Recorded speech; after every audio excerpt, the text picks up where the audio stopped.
Hey guys, welcome to the channel, another video. Today I'm going to be watching Goldfinger by Guy Hamilton starring Sir Sean Connery.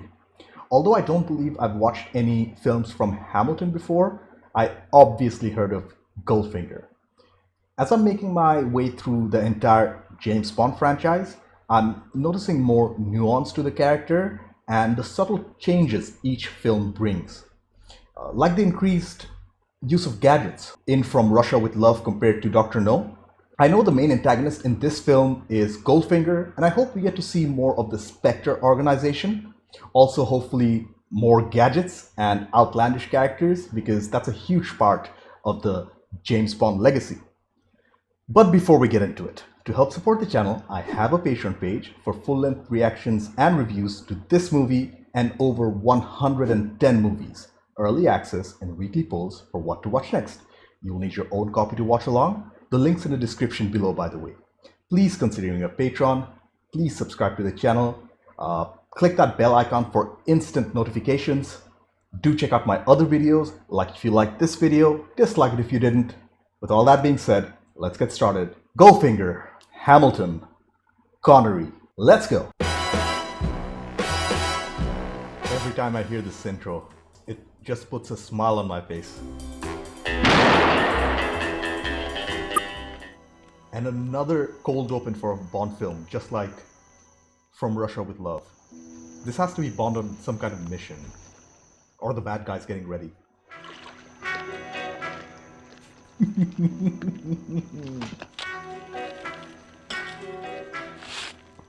A grappling hook, that's a first.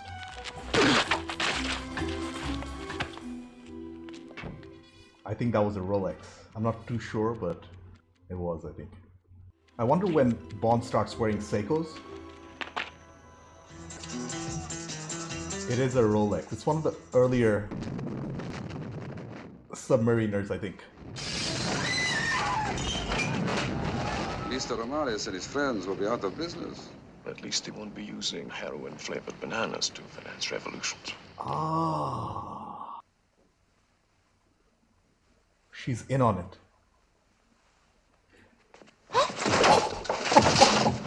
That was awesome film trickery.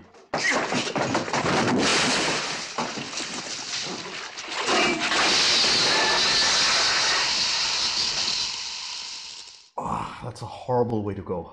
Shocking.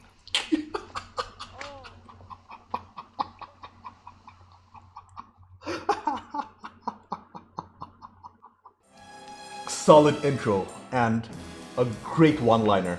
Goldfinger. And an original song for Goldfinger. Oh, this is the film with Miss Galore. I've heard the name before.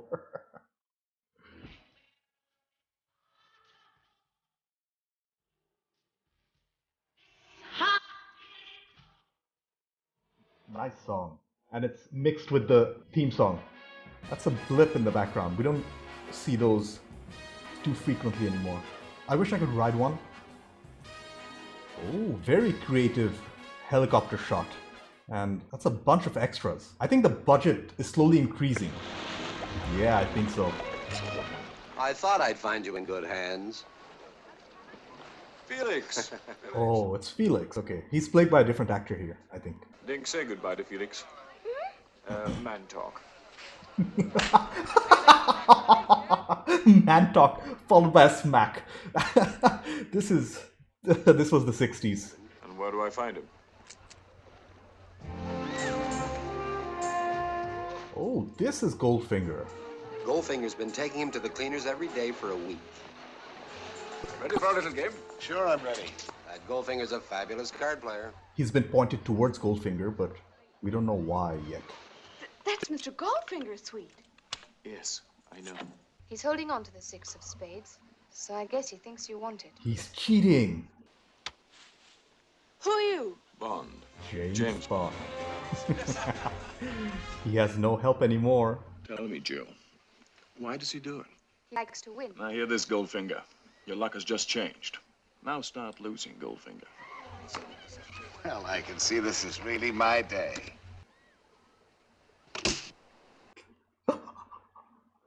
Was he wearing a Spectre ring? They've met literally 5 minutes ago. I just want to remind everybody that.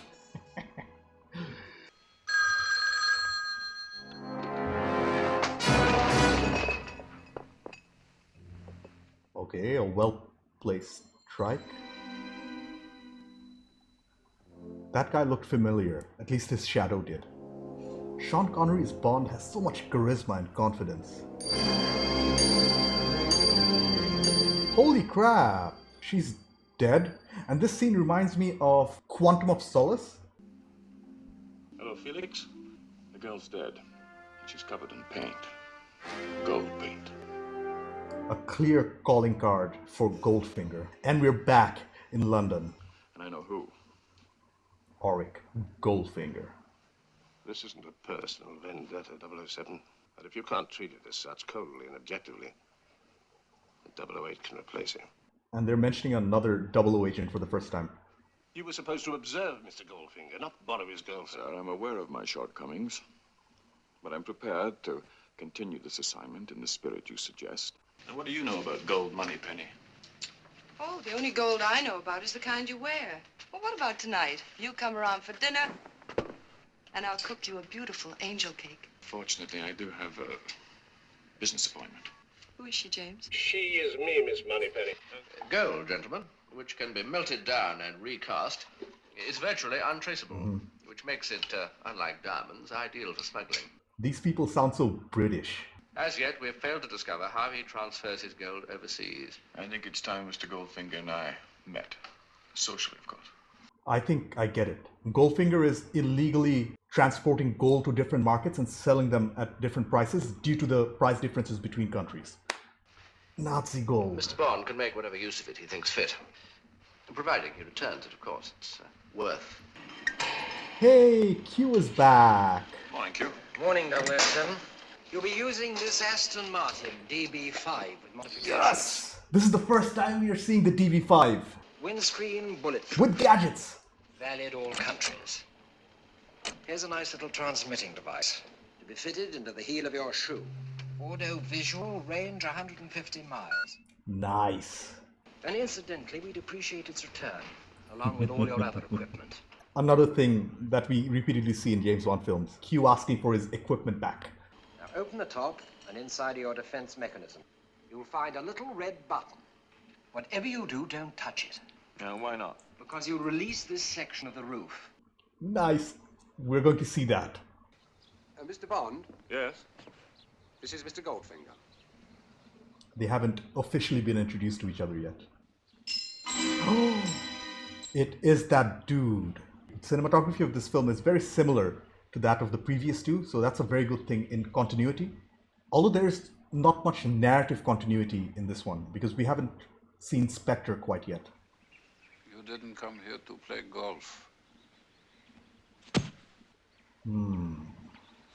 That certainly got his attention.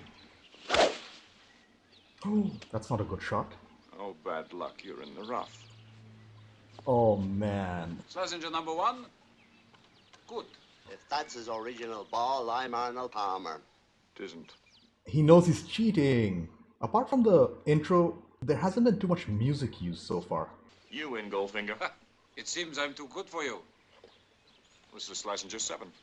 You must have played the wrong ball somewhere on the 18th fairway. We are playing strict rules, so I'm afraid you lose the hole and the match.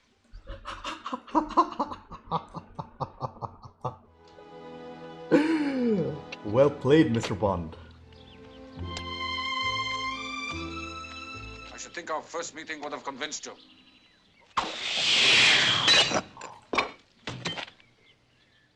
Oh, man. I believe this is yours.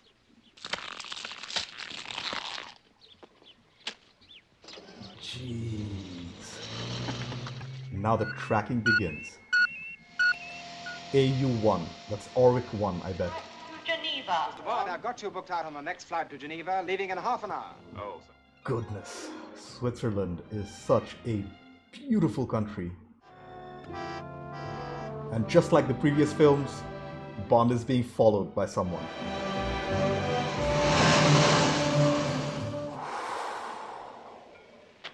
This is gorgeous. the camera work here. Let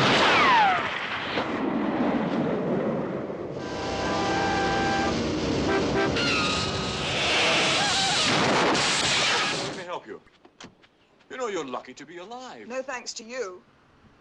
Here for the hunting season. I had a case just like that one. I can take care of myself. Yes, I'm sure you can. Auric Enterprises. I love the contrast between the day and the nighttime, especially these night shots where Bond is actually being a spy. These moments are probably one of my favorite moments of the entire James Bond franchise. And the music is just perfect. I make 6 trips a year to the continent in the Rolls-Royce, Mr. Lee. It would be wiser to suspend your other activities. Oh.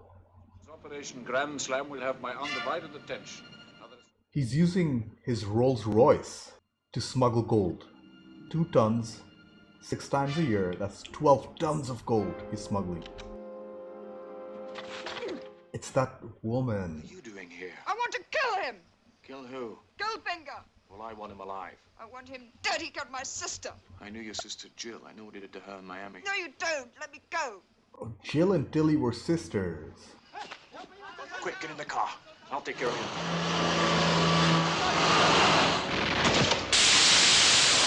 Classic smokescreen.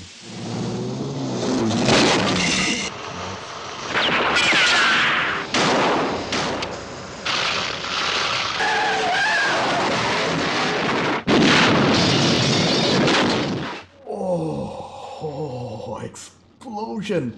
And they actually wrecked this Mercedes. That was pretty awesome. Run for that bracken when I tell you.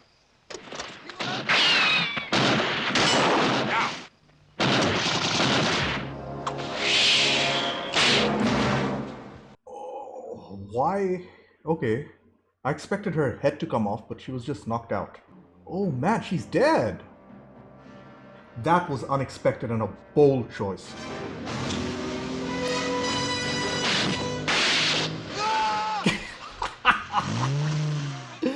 It was an ejector seat.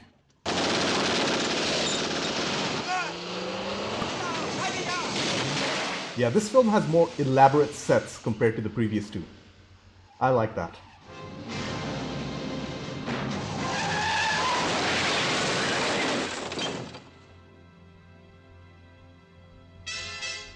And it was an optical illusion. Brilliant stuff. He's been officially captured and tied down. Oh, that interesting car of yours. You are looking at an industrial laser, which emits an extraordinary light. Or at closer range, cut through solid metal. I will show you. Oh man. This is a classic scene that has been parodied over and over and over again by hundreds of other movies, TV shows, cartoons. Wow, and the practical visual effects here, they're impressive for 1960s. Do you expect me to talk? No, Mr. Bond, I expect you to die. No, Mr. Bond, I expect you to die. If I fail to report, 008 replaces me. I trust he will be more successful. Operation Grand Slam, for instance.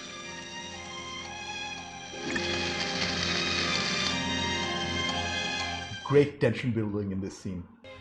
You are quite right, Mr. Bond. You are worth more to me alive. I love that set, by the way. It looked like a classic villain's lair. Well, I'm delighted to be here. Already flirting. Just a drink. A martini, shaken, not stirred. Classic. This is definitely a scale model. Tell my lead to keep an eye on him.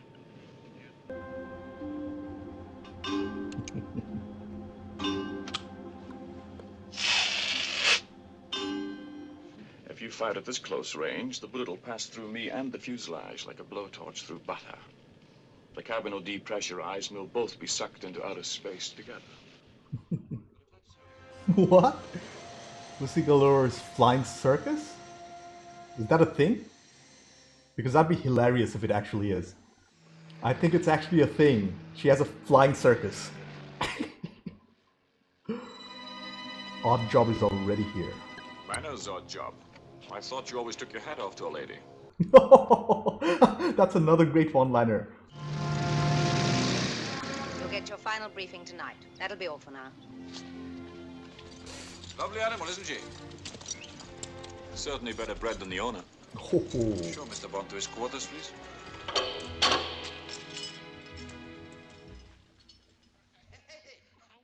This is another elaborate, well-made set. Goldfinger, I made a delivery. Where is my money? Gentlemen, you can have the million today, or 10 millions tomorrow. I love these props. They're just so creative and well-made. And from what I figure, these are American gangsters who Goldfinger is dealing with. The entire gold supply of the United States. Knock off Fort Knox. That's impossible. Hey, what's going on here? What is it? Hey, on the floor, Connery has a very charming smile. Not the smartest guard in the world.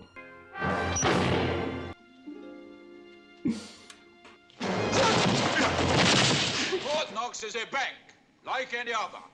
My plan is foolproof, gentlemen. Operation Grand Slam. I have devoted 50... He's literally under them. An invisible nerve gas. Tomorrow at dawn, the flying circus of my personal pilot, Miss Pussy Galore, will spray it into the atmosphere. I'll take my money now. Please excuse me for a few minutes while I take care of him. I don't think Mr. Solo will survive the next 10 minutes. Ouch. Oh, it's Miss Galore. Oh.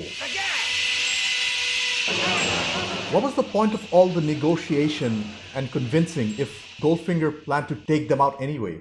I'd like to get started, Goldfinger. Boy. He slipped a bit of information along with the homing beacon.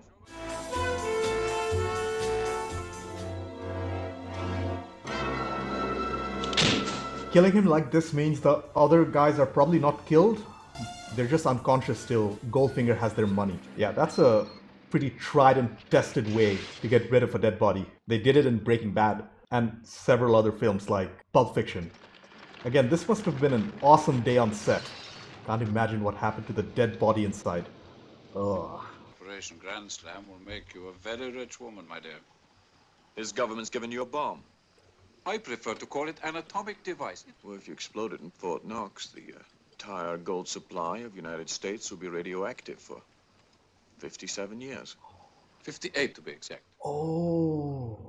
They get what they want, economic chaos in the West, and the value of your gold increases many times. Brilliant. 10 times. Brilliant. Don't you think it's time we got to know each other socially? That's my James. Beautiful place Goldfinger has here. Yes. What would it take for you to see things my way? A lot more than you've got. How about 20 minutes alone with him? She simply can't resist.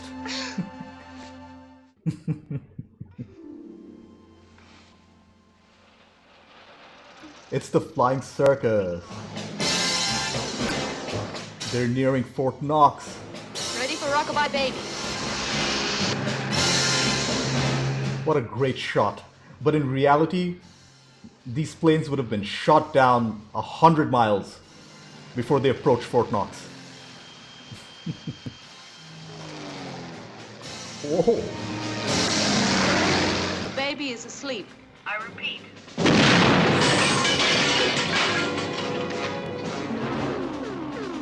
It's the laser.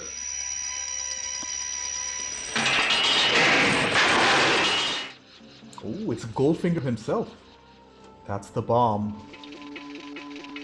Looks like they have 5 minutes. Let's get moving, Brigadier. Right, Jack, move in. Move in, commando tactics. They're already waking up? Beautiful set. But if they're already waking up, what's the exit strategy?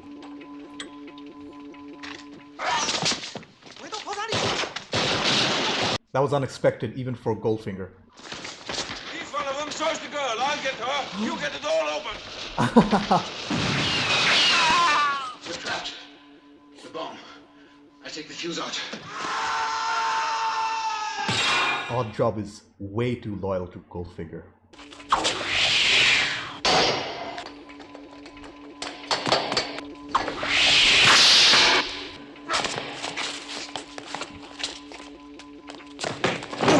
I appreciate the lack of music in the scene.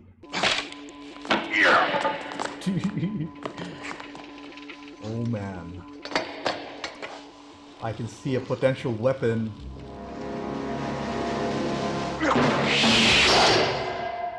Use the exposed wire.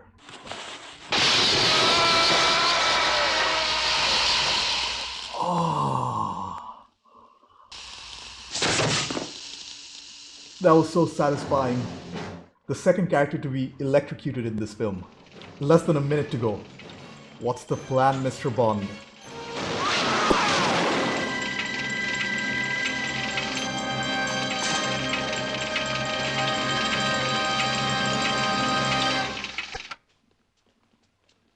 .007!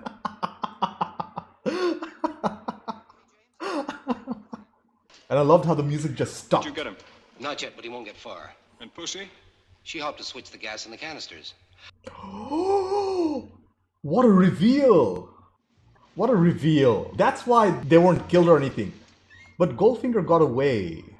I wonder whether he'll be back later in another film. Goodbye, Felix. So long, James. Good luck.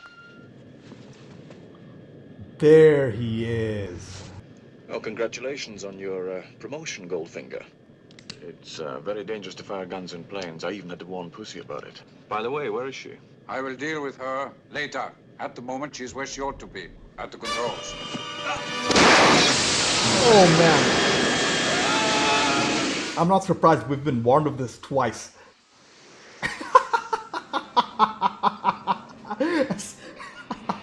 Goldfinger is dead. What happened? Where's Goldfinger? Playing his golden harp.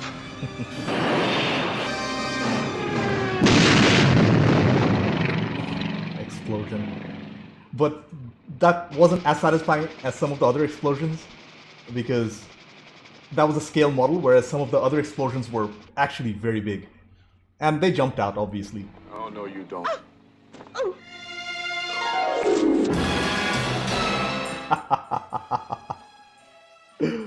All three films I've seen so far end the exact same way. James Bond will be back in Thunderball. I really enjoyed this film, guys. It was just as good as the previous one. Can't wait for Thunderball next. Okay, I took some time to collect my thoughts. First off, that was an awesome 2 hours. Definitely a classic Bond film. This movie built up on Bond's character better than I thought it would.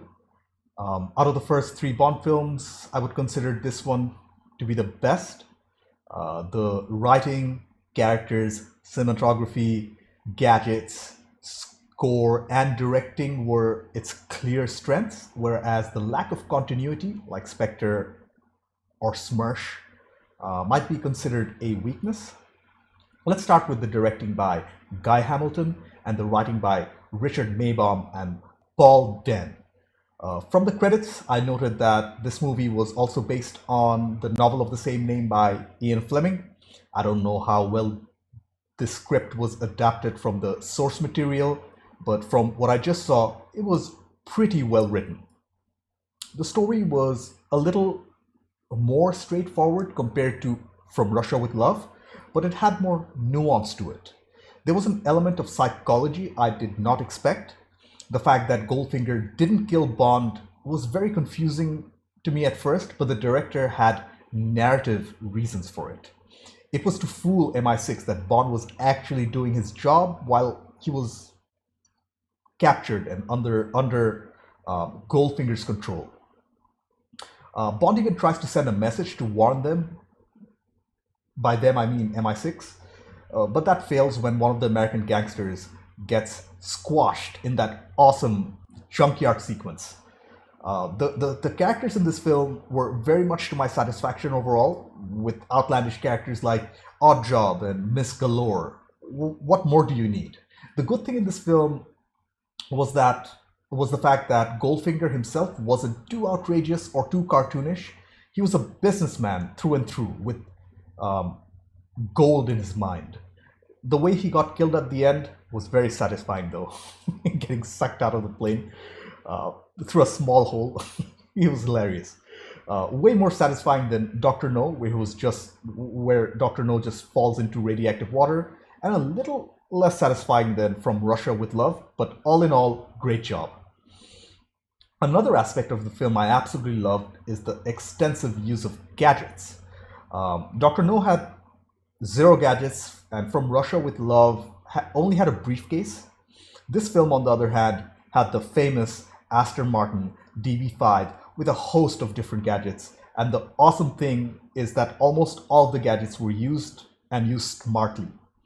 The laser that was used in the film was definitely iconic.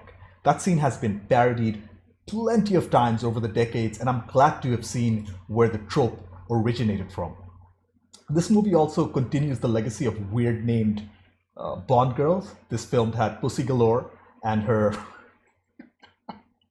and her flying circus.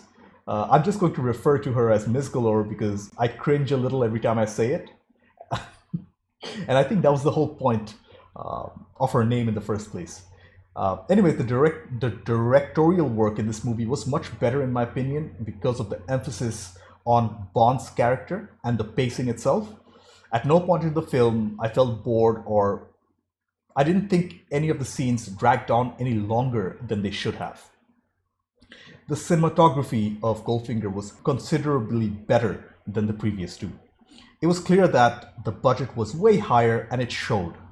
They had a small fleet of planes this time around, which was pretty difficult to do back in the 60s. Production must have been hell. The shots in Geneva were just gorgeous too. Furthermore, the lighting work in the darker scenes, especially the ones where Bond is actually doing the spy work, they were very well done too. The editing in Goldfinger was pretty consistent with the rest of the franchise. It looked and felt like a proper Bond film, and I had no troubles following the plot, so great work here. The score of this movie was very good. It was used to perfection by the director. Silence was used to increase tension, like in the climax where Bond faces off against Oddjob with a ticking time bomb in the background.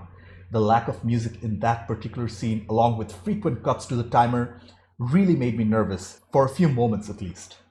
The actual sound design of the film was great too. We got to hear things explode, guns firing, the sounds of the laser and the flying circus and the gadgets. They were all impressive and a cut above the films that came before it. The sets and props were a particular highlight for me because of how detailed they were. 2 sets stood out compared to the rest. The first one was the one in the farm in Kentucky. All the props in that classic villain's lair were meticulously made, and everything looked like a part of the world with moving props. And the other one has to be the set where the laser was used. That was just great, and I love the effects on the actual laser beam, which were, I'm guessing, pretty advanced for the time. They look fairly convincing. Sir Sean Connery played James Bond. He was great as usual as 007. The consistency in his performance compared to the previous two was remarkable, and there wasn't a scene where he didn't dominate. He easily had the best performance of the film, and Connery's Bond is really growing on me.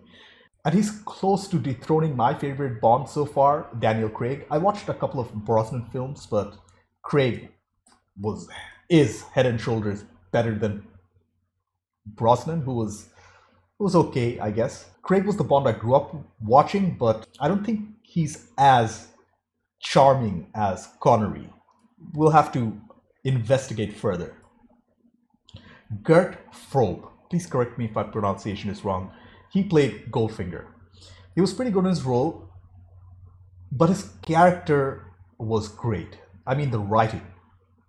Although he had some outlandish moments like the laser scene, most of his character was pretty realistic and grounded because he was not out for global destruction like Spectre. He just wanted more money, and greed is a great motivational tool to use on villains. Too bad we won't get to see more of his character because for the most part he was a pretty believable bad guy and a great and iconic Bond villain. Finally, Honor Blackman played Miss Galore. She had a small but significant role in the film. Without her switching the canisters, thousands of soldiers and civilians would have died. The only implausible aspect of her character was falling for Bond, even though for most of the runtime she clearly was not interested in him. I guess certain women can't resist Bond's charm when they're alone. Let's leave it at that. The main criticism I had of this film is the lack of direct continuity. Actors were replaced, like Felix. I don't believe Felix was played by the same actor, but I'm not 100% sure, but I'm very sure he was played by a different actor. And neither Spectre or Smersh were mentioned at all. I guess Goldfinger was not directly affiliated with them. At least that's the explanation I'm going with. I really wanted to see the main boss, the head of Spectre, as he was teased in the previous two films. In From Russia with Love, we get to see the back of his head, but that's about it. That was a little disappointing, but hey, at least we got introduced to the classic Aston Martin DB5 and all those gadgets. Overall, Goldfinger was one of the better Bond films, well written, edited, and shot with excellent music.